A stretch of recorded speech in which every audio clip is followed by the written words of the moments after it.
বিসমিল্লাহির রহমানির রহিম। আসসালামু আলাইকুম। আজকে ঘরে থাকা জিনিসপত্র দিয়ে খুব সহজে পিৎজা বানানো দেখা দিব। তো পিৎজার জন্য কিছু যেই উপাদান লাগে সেগুলো শরীরের জন্য ভালো না, যেমন ইস্ট, চিজ। বাচ্চাদের জন্য এগুলো ভালো না, কিন্তু তারপরও বাচ্চারা পছন্দ করে, অনেক সময় বানাইতে হয়, খাইতে হয়। তো ওই জন্য আজকে আমি বানায় দেখাচ্ছি এটা। আপনারা এভাবে চেষ্টা করে দেখতে পারেন, খুব সহজেই পিৎজা বানানো যায়। তা আমি এখানে আটা নিয়ে নিচ্ছি, দানাদার যে আটা, সেটা দিয়েই আমি আজকে পিৎজা করব। স্বাদের কোনো হেরফের হয় না। ময়দাতে হয়তো স্বাদ একটু বেড়ে যায়, কিন্তু আটাটা দিয়েও খারাপ হয় না। তো আটাটার ডোটা এমন হবে যে খুব শক্ত থাকবে না, একটু ভিজা ভিজা থাকবে। আপনারা আন্দাজ করে করে পানি দিবেন। পরিমাণটা আমি বলে দিচ্ছি, কিন্তু তারপরেও আটার উপরে ডিপেন্ড করে অনেক সময় বেশি বা কম লাগে। যখন মাখানো হয়ে যাবে তখন আমরা এটাকে রেস্টে রেখে দেব। আমি মোটামুটি ৬-৭ ঘন্টার মতো রেস্টে রাখছি, যেহেতু ইস্ট দেওয়া হয়েছে। রেস্টে রাখলে আটাটা ফুলে উঠে। রেস্টে রাখার সময় উপরে একটু তেল দিয়ে নিব, যাতে উপরের পাশটা ড্রাই হয়ে না যায়, এবং খুব ভালো করে কিছু দিয়ে ঢেকে রেখে দিব। আমি ক্লিন র্যাপ দিয়ে এখানে ঢেকে রেখে দিচ্ছি।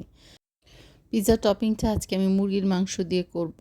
গরুর মাংস না দিয়ে গরুর কিমা দিয়ে যদি করেন তখনও অনেক সময় ভালোই লাগে খেতে, কিন্তু বেশিরভাগ সময় মুরগিটাই ব্যবহার করি। বাচ্চারাও পছন্দ করে মুরগির পিৎজাটা।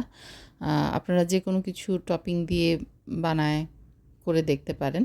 তো আমি বেসিক্যালি এখানে কোনো রকম সস ব্যবহার করব না। মুরগির মাংসটাই আমি একটু ভেজা ভেজা করে রান্না করব, যাতে এটার যে গ্রেভিটা থাকে সেটা আমার সস হিসাবে কাজ করে। এখানে জাস্ট একটু সয়া সস আর একটু লেবুর রস অ্যাড করে নিব মুরগির মাংসের মধ্যে। আদা রসুন আমি এক সময় দিছিলাম, কিন্তু সেটা রেকর্ডে আসে নাই। তো আপনারা অবশ্যই মুরগি ভাজার সময় আদা রসুন দিয়ে নেবেন। তো এটাকে কিছুক্ষণ কুক করে ভেজা ভেজা থাকা অবস্থাতে এটাকে আমি নামায় ফেলবো। গ্রেভিটা ঠান্ডা হলে আরও একটু মাখা মাখা হয়ে যাবে, তখন এটা সসের কাজ করবে।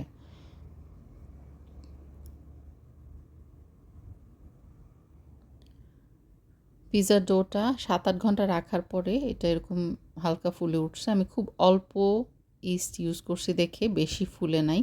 ইস্টটা যত অল্প ইউজ করা যায় ততই ভালো। খুব বেশি ইস্ট আমাদের ডাইজেশনে সমস্যা করে। তো অল্প ইস্ট দিয়ে পিৎজা করলে আমি দেখি যে পিৎজাটা খেতে আরও বেশি ভালো লাগে। এবং ট্র্যাডিশনাল ইটালিয়ান পিৎজা যারা করে তারা কিন্তু খুব বেশি ইস্ট দিয়ে রুটি ফুলায় রেখে দেয় না, খুব হালকা ইস্ট ব্যবহার করে সাধারণত। তো আমি ওই রকমই চেষ্টা করি সবসময় করতে। প্রথমে হাত দিয়ে একটু বড় করে নিলে রুটিটা বেলতে সুবিধা হয়। তো আমি মাঝখানের জায়গাটা পাতলা করে চারদিকে একটু মোটা রেখে হাত দিয়ে কিছুক্ষণ এটাকে ঘুরায় ঘুরায় বড় করে নেব। তারপরে বেলুন দিয়ে আবার বেলে এটাকে বড় একটা রুটির মতো করে নেব। খুব পাতলা রুটি হবে না, পিৎজা আমরা যেরকম খাই ওই রকম একটু মোটা হলেই ভালো। বেশি পাতলা হলে পিৎজার রুটিটা শক্ত হয়ে যায় রান্না করতে করতে। পিৎজার ফাইনালি কুকিং প্রসেসটা আমার নিজস্ব আবিষ্কার। আমি দেখছি যে ওভেনে ঢুকায় দিলে পুরো পিৎজাটা অনেক সময় নিচে কুক হয় না। ওর জন্য একটা খালি প্যান বা তাওয়ার উপরে আমি রুটি যেভাবে সেঁকে ওইভাবে এক পাশ পিৎজার রুটিটা সেঁকে নিব। সেঁকে ওটাকে না উল্টায় ওভাবেই ওইটাকে আমি কোনো একটা পিৎজা ট্রেতে বসায় তার মধ্যে আমি আমার টপিংস দিয়ে দিব, চিজ তার উপরে দিয়ে দিব। এটা আপনারা আপনাদের পছন্দ মতো দিয়ে নেবেন। কিন্তু এইভাবে করলে কি হয়, রুটির নিচের দিকটা অলরেডি কুকড হয়ে আসছে।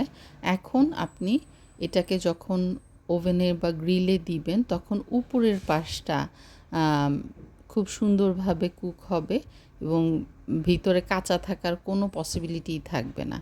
তো যাদের ওভেন নাই বা গ্রিল যারা ব্যবহার করেন না, তারা তাওয়ার উপরে রেখে ঢেকে বাকি প্রসেসটা করে নিতে পারেন। সেক্ষেত্রে চিজের উপরের ব্রাউন যে কালারটা আসে গ্রিলে দিলে পরে সেইটা হয়তো আসবে না, কিন্তু চিজ মেল্ট হয়ে যাবে এবং চিকেন তো আমাদের আগেই কুক করা ছিল, সো এখানে কোনো কিছুই কাঁচা থাকবে না। তো এভাবে আপনারা বানায় নিতে পারেন। চেষ্টা করে দেখবেন বাসায়, জানাবেন কেমন লাগলো। আল্লাহ আপনাদের সবাইকে ভালো রাখুক। আসসালামু আলাইকুম। আল্লাহ হাফিজ।